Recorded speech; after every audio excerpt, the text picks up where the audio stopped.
जय हिंद सभी फौजी भाई बहनों को, आप सभी का स्वागत है सुशांत भगत एकेडमी में। मैं सुशांत भगत सर और आज हम करेंगे अग्निवीर एग्जाम के प्रैक्टिस सेट 4। अगर अभी तक आपने अग्निवीर एग्जाम के 3 सेट नहीं देखे हैं तो जाके वो क्लासेस देख लीजिए। वो क्लासेस हमारे चैनल के अग्निवीर की प्लेलिस्ट में देखने को आपको मिल जाएगी। ठीक है, आज के जो क्वेश्चंस रहने वाले हैं ये बिल्कुल भी ईजी नहीं रहने वाले हैं। ये हाई लेवल क्वेश्चन रहने वाले हैं जो कि एसएससी सीएचएसएल, सीजीएल या एमटीएस या रेलवे या अदर कॉम्पिटिटिव एग्जाम्स में पूछे जाते हैं। इस लेवल के क्वेश्चन हम आपके लिए लेके आए हैं। ठीक है, क्वेश्चंस को बिल्कुल भी हल्के में मत लेना। ठीक है दोस्तों, एक बात याद रखिए, सिर्फ वीडियो देखने से आपका सिलेक्शन नहीं होने वाला है, यानी कि सिर्फ लेक्चर देखने से सिलेक्शन नहीं होने वाला है। रोज प्रैक्टिस करोगे और रिवीजन करते रहोगे तो ही आपका सिलेक्शन होगा। ठीक है, आज का टारगेट है कि हम ज्यादा से ज्यादा आपको सवाल देके जाए, यानी कि 40-50 क्वेश्चन मैं आपको इस क्लास में करा के जाऊं। 40-50 इन द सेंस पूरे 50 क्वेश्चन मैं आपको इस क्लास के अंदर करवाऊंगा। और क्वेश्चन देखा जाए तो 50 से ज्यादा होंगे, यानी कि क्वेश्चंस, एक क्वेश्चन से 2-2, 3-3 क्वेश्चंस बीच में ही निकलेंगे, वो मैं आपको बताऊंगा। ठीक है, इस तरह के मैंने आपके लिए एमसीक्यूज बनाए हुए हैं। ठीक है, चलिए शुरू करते हैं। ये क्लास सिर्फ अग्निवीर के लिए ही नहीं रहेगी, ये क्लास सभी कॉम्पिटिटिव एग्जाम्स के लिए रहेगी जिनके अंदर जीके जीएस आती है। ठीक है, आज का जो हमारा पहला टॉपिक रहने वाला है ये रहने वाला है जिस टॉपिक के बारे में आज हम पढ़ेंगे इंटरनेशनल ऑर्गेनाइजेशन के बारे में। ठीक है, प्रैक्टिस सेट रहने वाला है अग्निवीर एग्जाम का 4। ठीक है, SSC, JKSSB, railway, RRB, NTPC and other competitive exam जैसे कि जेके पुलिस कांस्टेबल हो गए या जेकेएसएसबी हो गए, इन सभी के लिए इंपॉर्टेंट रहने वाला है। आज के क्वेश्चन थोड़े टफ आपको देखने को मिलेंगे कल के मुकाबले। इंटरनेशनल ऑर्गेनाइजेशन का पहला क्वेश्चन आ रहा है, बोल रहा है विच ऑर्गेनाइजेशन वाज एस्टैब्लिश इन 1945। कौन सा ऑर्गेनाइजेशन है जो 1945 में एस्टैब्लिश हुआ था और इसका हेडक्वार्टर न्यूयॉर्क में है विद 195 मेंबर्स कंट्रीज। ठीक है, कौन सा संगठन यानी कि कौन सा ऑर्गेनाइजेशन बताइए जो 1945 में स्थापित हुआ था, जिसका मुख्यालय न्यूयॉर्क में है, यानी कि जिसका जो हेडक्वार्टर है न्यूयॉर्क में है और जिसके 193 सदस्य देश हैं। तो याद रखिए United Nation Organization, option number B is the right answer.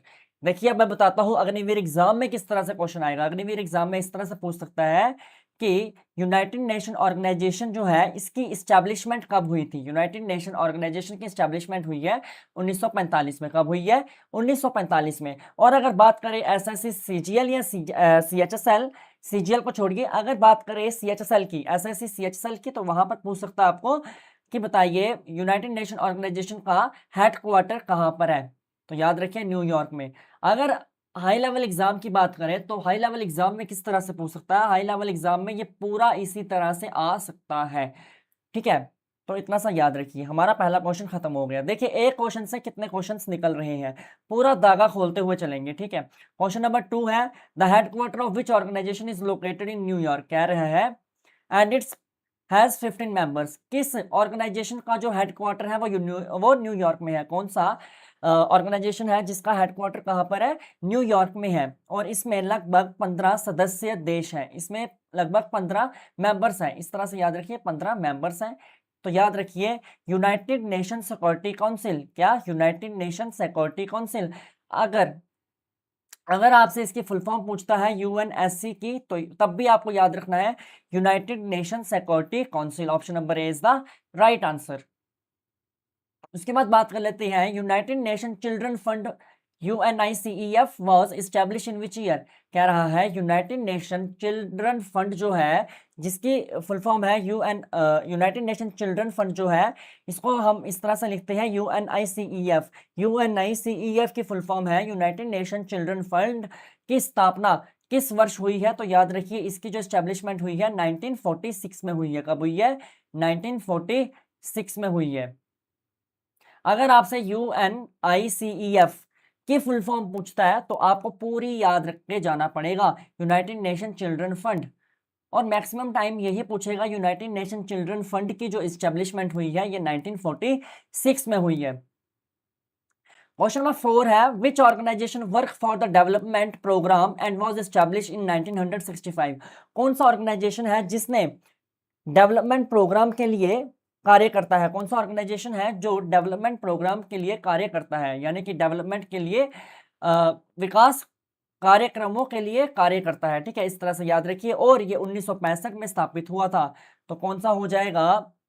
United Nation Development Programme. कौन सा? United Nation Development Programme. इसको इस तरह से भी याद रख सकते हो आप, देखिए डेवलपमेंट प्रोग्राम, आपको याद रखना है यूनाइटेड नेशन डेवलपमेंट प्रोग्राम। क्या? यूनाइटेड नेशन डेवलपमेंट प्रोग्राम, यानी कि option number A is the right answer. यहां से देखिए which pair is correctly match, कौन सा पेयर यहां पर करेक्टली मैच है, बताइए। वर्ल्ड बैंक 1945 में इस्टेब्लिश हुआ था। वॉशिंगटन डीसी, बताइए कौन सा सही है। या इंटरनेशनल मॉनेटरी फंड, जब मैं इकोनॉमिक पढ़ाऊंगा ना तो वहां पर मैं आपको मॉनेटरी के फंड के बारे में बताऊंगा कि मॉनेटरी फंड क्या होता है। 1960 में इस्टेब्लिश हुआ रोम, कौन सा सही है? ये सही है या ए सही है, बी सही है या सी सही है? फूड एंड एग्रीकल्चर ऑर्गेनाइजेशन 1948 में इस्टेब्लिश हुआ था, कहां पर? Geneva, I think Geneva Switzerland वाली साइड, ठीक है। उसके बाद UNICEF 1965 पेरिस में, इसका राइट आंसर हो जाएगा वर्ल्ड बैंक। वर्ल्ड बैंक की इस्टेब्लिशमेंट, वर्ल्ड बैंक की जो इस्टेब्लिशमेंट हुई है ये 1945 में हुई है और वॉशिंगटन डीसी में हुई है, ठीक है। चलिए आगे चलते हैं, question number 6। International monetary fund, international monetary fund की शॉर्ट फॉर्म होती है IMF, तो फुल फॉर्म हो जाएगी इंटरनेशनल मॉनेटरी फंड की इस्टेब्लिशमेंट किस ईयर हुई थी? तो इसकी इस्टेब्लिशमेंट हुई है 1944 में, 1944 में। चलिए आगे चलते हैं। Which organization is the headquarter in Washington DC and was established in 1956, ठीक है। कह रहा कौन सा ऑर्गेनाइजेशन है, यानी कि कौन सा संगठन है जिसकी इस्टेब्लिशमेंट हुई है 1956 में और उसका हेडक्वार्टर वॉशिंगटन डीसी में है। बताइए कौन सा ऑर्गेनाइजेशन है, उस ऑर्गेनाइजेशन का नाम बताइए, ठीक है। उस ऑर्गेनाइजेशन का नाम है IFC, यानी कि international finance corporation, international finance corporation. Question number 8 पे जाते हैं। क्वेश्चन नंबर 8 बोल रहा है international development association IDA was established in which year. IDA की स्थापना किस वर्ष हुई है? IDA की स्थापना हुई है 1960 में। कब हुई है? 1960 में। IDA की फुल फॉर्म क्या है? इंटरनेशनल डेवलपमेंट एसोसिएशन, ठीक है। 15 क्वेश्चन करते हैं, फिर मैं आपको एक चीज बताता हूँ आप सभी के लिए। आज मैं आपके लिए गिफ्ट लेके आया हूँ, ठीक है। गिफ्ट क्या ही बोलेंगे उसको, गिफ्ट इन द सेंस कि वो चीज मैं आपको प्रोवाइड कर रहा हूँ एक किस्म की बहुत ही ज्यादा मिनिमम प्राइस में। आगे मैं बताता हूँ उसके बारे में, ठीक है। Which organization is related to food and agriculture and has headquarter in Rome, Italy. कौन सा संगठन है जो कि फूड एंड एग्रीकल्चर के रिलेटेड है और जिसका हेडक्वार्टर कहाँ पर है? रोम, इटली में। तो कौन सा होगा? फूड से यहाँ पर कौन सा हमें दिख रहा है?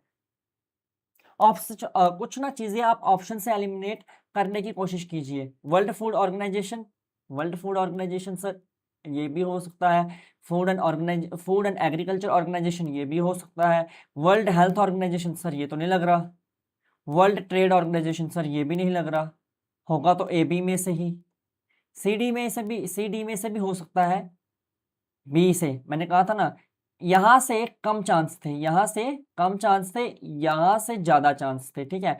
ऑप्शन एलिमिनेट से भी करना सीखिए, यानी कि फूड एंड एग्रीकल्चर ऑर्गेनाइजेशन, ठीक है। क्वेश्चन नंबर 10 है जो बोल रहा है World Food Programme WFP was establish in which year. जो वर्ल्ड फूड प्रोग्राम है इसकी स्थापना किस वर्ष हुई है? तो 1961 में हुई है, 1961 में हुई है। Which organization was established in 1993 and has its headquarter in Brussels, Belgium? कौन सा संगठन है जिसकी स्थापना 1993 में हुई है और उसका हेडक्वार्टर कहाँ पर है? कौन सा संगठन है, वो संगठन बताइए आप। क्वेश्चन देखिए पूरा घूम गया, क्वेश्चन क्या हुआ? पूरा ही घूम गया। कौन सा संगठन है जिसकी स्थापना 1963 में हुई, यानी कि 1993 में हुई? 63 नहीं होगा, 1993 याद रखिए, ठीक है।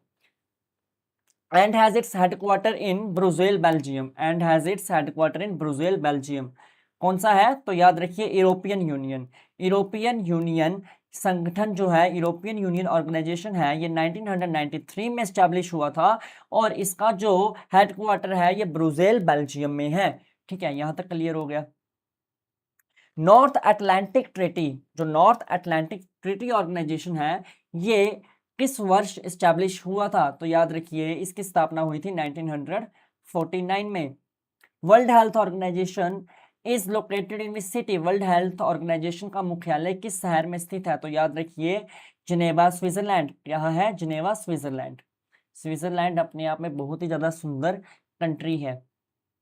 Which organization was established in 1995 and has its 164 member? कौन सा संगठन है जिसकी स्थापना 1995 में हुई और उसमें 164 मेंबर्स हैं? तो याद रखिए वर्ल्ड ट्रेड ऑर्गेनाइजेशन। क्या? WTO, World Trade Organization. International Labour Organization ILO, ILO, International Labour Organization को याद रखिए इलो। ठीक है, was establish in which year? तो यानी कि इंटरनेशनल लेबर ऑर्गेनाइजेशन की स्थापना हुई है 1919 में। 1919 याद रखना। ठीक है। Which organization is related to intellectual property right? कौन सा संगठन हमें कौन सा संगठन जो रिलेट करता है इंटेलेक्चुअल प्रॉपर्टी राइट्स को? जो इंटेलेक्चुअल प्रॉपर्टी राइट को कौन सा संगठन रिलेट करता है? यार इतना जल्दी बोलना में थोड़ी दिक्कत हो जाती है। ठीक है, अभी इतनी आदत भी नहीं है और थोड़े ही दिन हुए हैं मेरे को क्लासेस रिकॉर्ड करते हुए। ठीक है, आस्ते आस्ते एक्सपीरियंस हो जाएगा। लगभग पहले तरीके से शुरू किया है अपने चैनल पर, सुशांत भगत अकेडमी पर काम करना, तो थोड़ा सा कोऑपरेट करिए। लगभग 4-5 महीने के अंदर सब ठीक हो जाएगा, ओके हो जाएगा। चलिए विच दोबारा पढ़ता हूँ। कौन सा जो संगठन है जो रिलेट करता है इंटेलेक्चुअल प्रॉपर्टी राइट्स को? तो याद रखिए वर्ल्ड इंटेलेक्चुअल प्रॉपर्टी ऑर्गेनाइजेशन, विपो। कौन सा? World Intellectual Property Organization. कई बार ना बेटा इसकी फुल फॉर्म भी पूछ लेता है।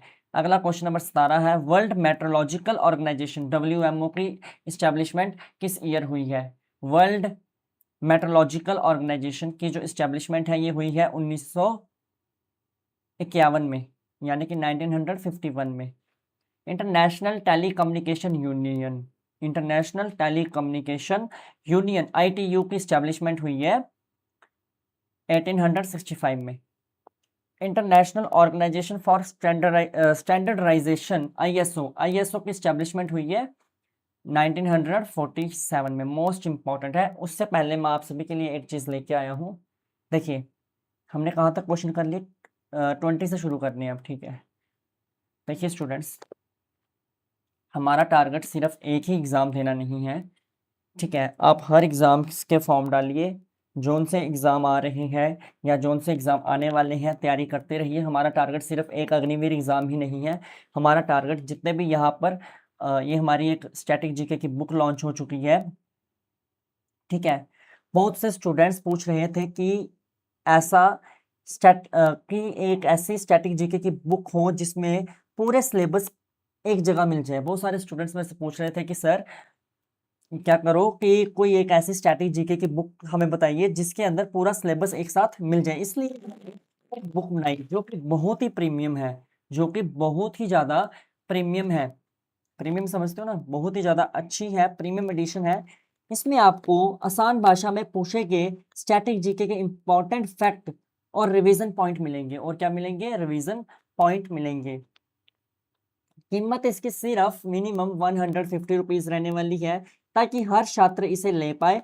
बुक चाहिए है तो इंस्टाग्राम या टेलीग्राम पर हमें DM करिए। यहाँ पर हमारा नंबर लिखा हुआ है और यहाँ भी हमारा नंबर लिखा हुआ है, इस पे आप DM कीजिए। बुक का जो प्राइस रहने वाला है 150 रुपीज़ रहने वाला है। आपको हम PDF के फॉर्मेट में ये बुक दे देंगे, उसके बाद आप इसे प्रिंट करवा सकते हो। ठीक है, ये तो हो गई हमारी बुक की। इसमें ये बुक हर एग्जाम कवर कर रही है। CGL का एग्जाम कवर कर रही है, CHSL का एग्जाम कवर कर रही है, MTS का एग्जाम कवर कर रही है, GD का एग्जाम कवर कर लेगी ये बुक। आपको जीके की टेंशन लेने की जरूरत ही नहीं है। ठीक है, अगर इस बुक से पढ़ोगे और हमारी क्लासेस देखोगे। रेलवे का एग्जाम कवर करेगी, JK SSB का एग्जाम कवर हो जाएगा इस बुक से। किसका? जनरल अवेयरनेस के लिए। ठीक है, और इंपॉर्टेंट क्वेश्चंस हमने इस बुक के अंदर बहुत ही ज़्यादा टॉपिक वाइज डाले हुए हैं। जेके पुलिस कांस्टेबल का एग्जाम कवर हो जाएगा, डिफेंस का एग्जाम कवर हो जाएंगे, कोई भी अग्निवीर एग्जाम तो ऑलमोस्ट कवर हो ही जाएगा। अग्निवीर एग्जाम एक बेसिक लेवल एग्जाम होता है। बाकी देखिए जितने भी यहाँ पर एग्जाम दिए हैं स्टेट वाइज या सेंट्रल गवर्नमेंट, स्टेट गवर्नमेंट या सेंट्रल गवर्नमेंट द्वारा जो एग्जाम्स होते हैं वो भी आपके इजिली कवर हो जाएंगे। सिर्फ इसका जो प्राइस है 150 रुपीज़ रखा गया है, ठीक है, क्योंकि बेटा बुक बनाने में बहुत ही ज़्यादा मेहनत लगती है।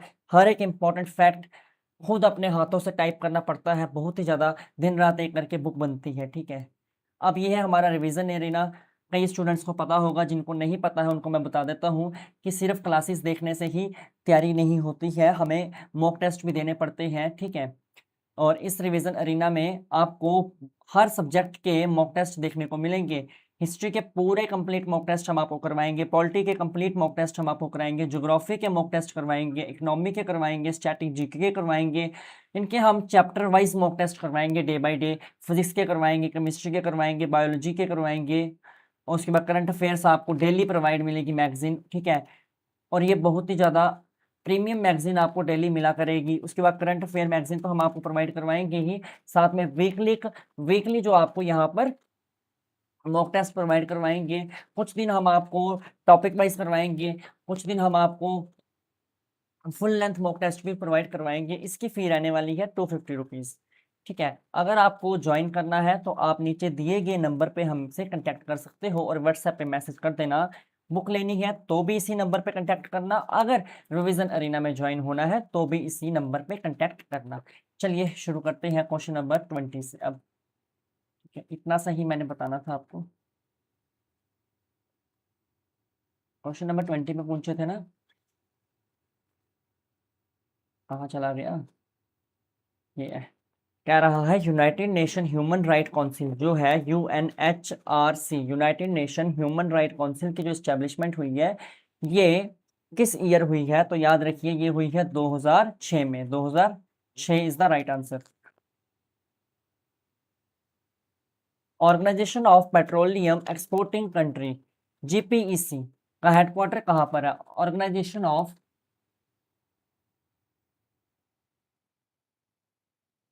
आवाज हुई थी यार, ठीक है। Organization of petroleum exporting Country OPEC का हेडक्वार्टर कहाँ पर है? तो याद रखिए वेनिया ऑस्ट्रिया में है। कहाँ पर है? वेना ऑस्ट्रिया में है, ठीक है। और साथ में ये पीडीएफ आपको फ्री ऑफ कॉस्ट मिलेगी यूट्यूब पे।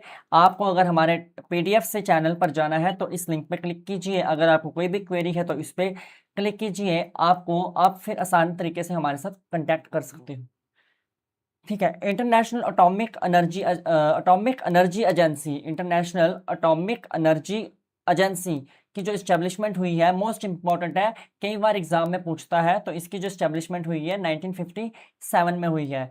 देखिए पूछ रहा है UNESCO, United Nation Educational Scientific Cultural Organization, इसकी फुल फॉर्म होती है, क्या होती है? United Nation Educational Scientific Cultural Organization का जो हेडक्वार्टर है ये कहाँ पर है? बताइए इसका हेडक्वार्टर कहाँ पर है? तो पेरिस में है। कहाँ पर है? पेरिस, लंदन में नहीं है। कहाँ पर है? पेरिस में।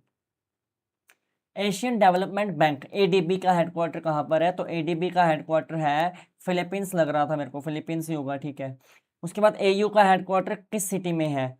यानी कि अफ्रीकन अफ्रीकन यूनियन का जो हेडक्वार्टर है किस सिटी में है? तो याद रखिए इसका हेडक्वार्टर है एडिड्स, एडिड्स अबाबा एथोपिया, ठीक है। एडिड्स अबाबा, अबाडा सॉरी, एक तो इनके अजीबोगरीब नाम है। एडिड्स अबाबा एथोपिया, ठीक है, हो गया।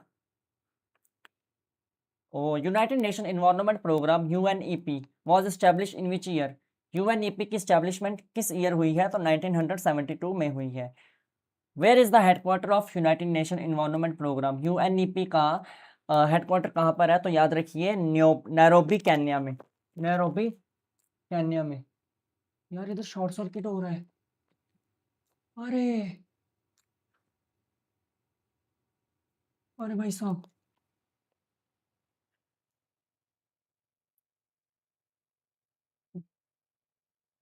अभी मैं ऊपर स्टूडियो में बैठा था, इधर ना वायर्स का ना शॉर्ट सर्किट होने लग गया यार। अरे नहीं कोई बात नहीं, कुछ नहीं होता, करते हैं क्लास कंटिन्यू। क्लास तो पढ़ानी है। अरे यार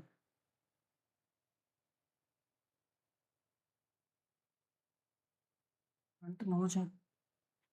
देखते हैं। क्वेश्चन नंबर नहीं, कुछ नहीं होता, डर के आगे जीता है। ठीक है।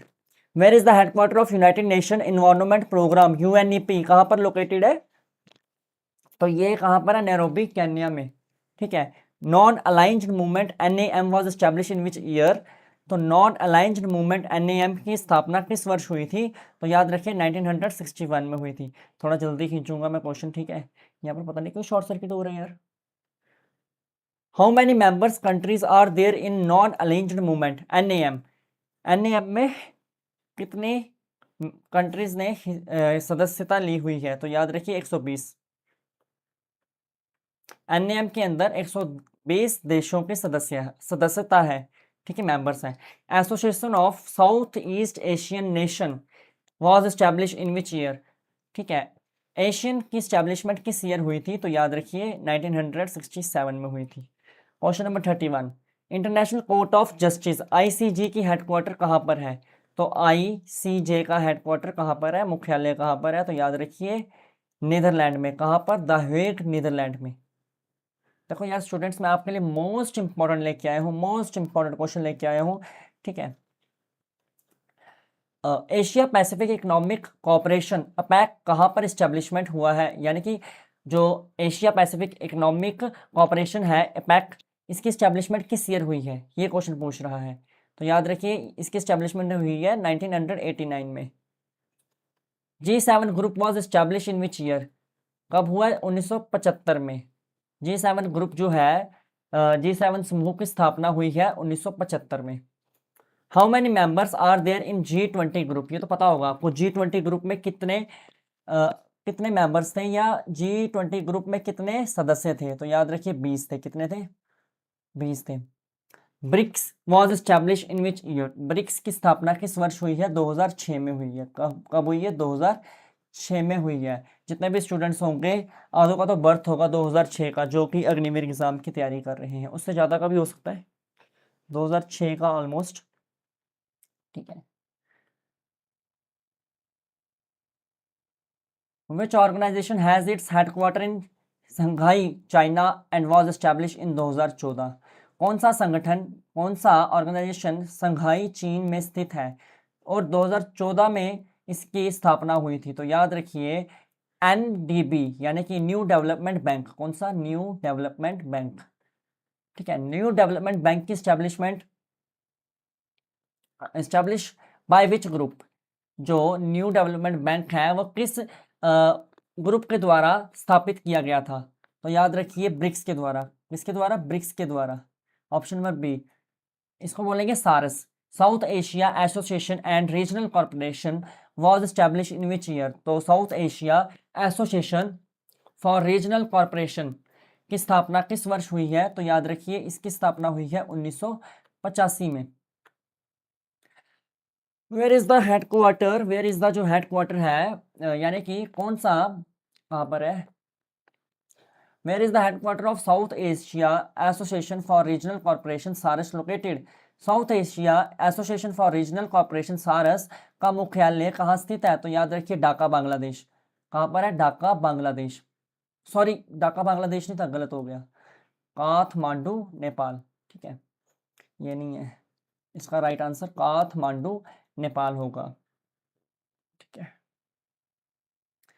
Question number 40। Shanghai Cooperation Organization SCO किस ईयर इस्टेब्लिश हुआ था? तो याद रखिए इसकी इस्टेब्लिशमेंट हुई थी 2001 में। How many members countries are there in Shanghai Cooperation Organization? जो शंघाई कोऑपरेशन ऑर्गेनाइजेशन है इसमें कितने सदस्य देश हैं? तो याद रखिए इसके अंदर लगभग 10 हैं। कितने हैं? 10 हैं। बे ऑफ बंगाल इनिशिएटिव, जो बे ऑफ बंगाल इनिशिएटिव है, multi sectoral technical and economical cooperation BIMSTEC, इसका नाम आपने सुना होगा। Was establish in which year? तो याद रखिए 1997 में। Which organization has its headquarter in Dhaka, Bangladesh? Dhaka Bangladesh में किस संगठन का मुख्यालय है? यानी कि किस संगठन का मुख्यालय ढाका बांग्लादेश में है? तो याद रखिए बिम्स्टेक का, किसका? बिम्स्टेक का। Quad consist of which 4 countries? Quad में कौन कौन से 4 देश आते हैं? कई बार एग्जाम में पूछता है, इंपॉर्टेंट है। ठीक है, देखिए स्टूडेंट्स, प्रीवियस ईयर के क्वेश्चंस हैं, ये इंपॉर्टेंट क्वेश्चंस हैं और कुछ क्वेश्चंस मैंने खुद से बनाए हैं। अगर आपको डिफिकल्ट लग रहे होंगे तो कोई बात नहीं, बट पढ़ने तो पड़ेंगे ही ना। तो याद रखिए, इंडिया है, इंडिया क्वाड का हिस्सा है, यूएसए क्वाड का हिस्सा है, जापान क्वाड का हिस्सा है, ऑस्ट्रेलिया क्वाड का हिस्सा है। आपको याद होने चाहिए, ये क्वेश्चन कभी कभार इस तरह से घुमा देगा। अब देखिए, अक्टूबर में जेके पुलिस कांस्टेबल का एग्जाम आने वाला है, अक्टूबर या नवंबर, नवंबर में नहीं हुआ तो दिसंबर में तो ऑलमोस्ट हो ही जाएगा। फिर भी नहीं आप लोग पढ़ोगे तो आप सबसे बड़ी गलती करोगे। देखिए, जेके पुलिस कांस्टेबल की क्लासेस हमने शुरू करनी है, तो कोशिश करेंगे, आज तो नहीं हो पाएगी, कल से स्टार्ट करेंगे जेके पुलिस कांस्टेबल की। अभी हमारा सीक्वेंस में अग्निवीर की क्लासेस चल रही हैं, बट ये क्लासेस हर एग्जाम के लिए इंपॉर्टेंट रहने वाली है, क्योंकि आज हमने हाई लेवल क्वेश्चंस यहाँ पर डिस्कस किए हैं। क्वाड की जो इस्टेब्लिशमेंट है ये 2017 में हुई थी। कब हुई थी? 2017 में। Which organization has its headquarter in London? कौन सा ऑर्गेनाइजेशन है जिसका मुख्यालय लंदन में है और उसकी इस्टेब्लिशमेंट हुई थी 1948 में? तो याद रखिए, इंटरनेशनल मैरिटाइम ऑर्गेनाइजेशन, IMO। इसके International Maritime Organization, option number A. Amnesty International की स्थापना किस वर्ष हुई है? अमेंस्टी इंटरनेशनल की स्थापना हुई है 1961 में, 1961 में। Organization for Economic Cooperation and Development, OECD, headquarter is located in Organization for Economical Cooperation and Development. देखिए, मैंने बाइलिंगुअल लिखा हुआ है, ये यहाँ से लेके और यहाँ तक ये मैंने इंग्लिश में लिखा हुआ है, और यहाँ से लेके यहाँ तक मैंने हिंदी में लिखा हुआ है, क्योंकि ये वर्ड्स हिंदी में टाइप करना बहुत ही ज़्यादा डिफिकल्ट हो जाते हैं, इसीलिए मैंने इनका नाम मैंने इंग्लिश में टाइप कर दिया था। Organization for Economical Cooperation and Development, OECD, का हेडक्वार्टर कहाँ पर है? वही मैंने नीचे लिखा है। तो याद रखिए, इसका हेडक्वार्टर है पेरिस में, पेरिस में। Interpol headquarter is located in which city? Interpol का मुख्यालय किस शहर में है? इसका है लियोन, फ्रांस में। कहाँ पर है? लियोन, फ्रांस में। अगला क्वेश्चन है, लास्ट क्वेश्चन है, क्योंकि मैंने क्लास थोड़ी ही जल्दी खींच दी। जल्दी इसलिए खींची, यहाँ पर पता नहीं क्या फॉल्ट हो गया वायर में, वायर टच हो रही है आपस में। तो which organization was establish in 1946 and 193 members countries? कौन सा संगठन 1946 में स्थापित हुआ जिसमें 193 सदस्य देश हैं? तो याद रखिए, United Nation Educational, Scientific and Cultural Organization. ये मैंने आपको पहले भी पिछले क्वेश्चन में बताया, जो इसी से रिलेट कर रहा था। थैंक यू आप सभी का। क्लास पसंद आई हो तो क्लास को लाइक कीजिए, चैनल को सब्सक्राइब कीजिए और इसी तरह से हमारे साथ जुड़े रहिए। बुक लेनी होगी तो इस नंबर पे हमें कांटेक्ट कर देना। अगर रिवीजन अरीना में ज्वाइन होना है तो इस नंबर पे ही कांटेक्ट कर देना, हमारी टीम आपके साथ कोऑर्डिनेट कर देगी और आपको बैच या बुक प्रोवाइड कर देगी। बुक यहाँ पर PDF फॉर्मेट में आपको देखने को मिलेगी, क्योंकि स्टूडेंट्स सिलेबस बेस्ड बुक रहने वाली है, इंपॉर्टेंट रहेगा आप सभी के लिए। तब तक के लिए जय हिंद, वंदे मातरम। इसी तरह से पढ़ते रहिए। आज की क्लास सभी एग्जाम्स के लिए इंपॉर्टेंट थी, पर यह क्लास अग्निवीर के प्रैक्टिस सेट 4 में जाएगी, यानी कि अग्निवीर एग्ज़ाम के प्रैक्टिस सेट 4 में, अग्निवीर एग्ज़ाम की प्लेलिस्ट में हम इसे अपलोड करेंगे। तब तक के लिए जय हिंद, वंदे मातरम। भगवान आप सभी को तरक्की दे। ठीक है, अच्छे से पढ़ते रहिए और जल्दी से जल्दी नौकरी लीजिए और अपना जीवन एक अच्छे तरीके से गुजारिए। ठीक है, कोशिश कीजिए जीवन में सबसे पहले एक अच्छा इंसान बनिए। जितने अपने अंदर अच्छी चीज़ें ला सकते हो, अच्छे गुण ला सकते हो, वो लाइए। ठीक है, और गर्मी बहुत ज़्यादा है तो पंछियों के लिए एक कटोरे में भर के पानी भी रख दिया करिए। ठीक है, आप लोगों का भी थोड़ा सा पुण्य हो जाएगा। तब तक के लिए जय हिंद, वंदे मातरम।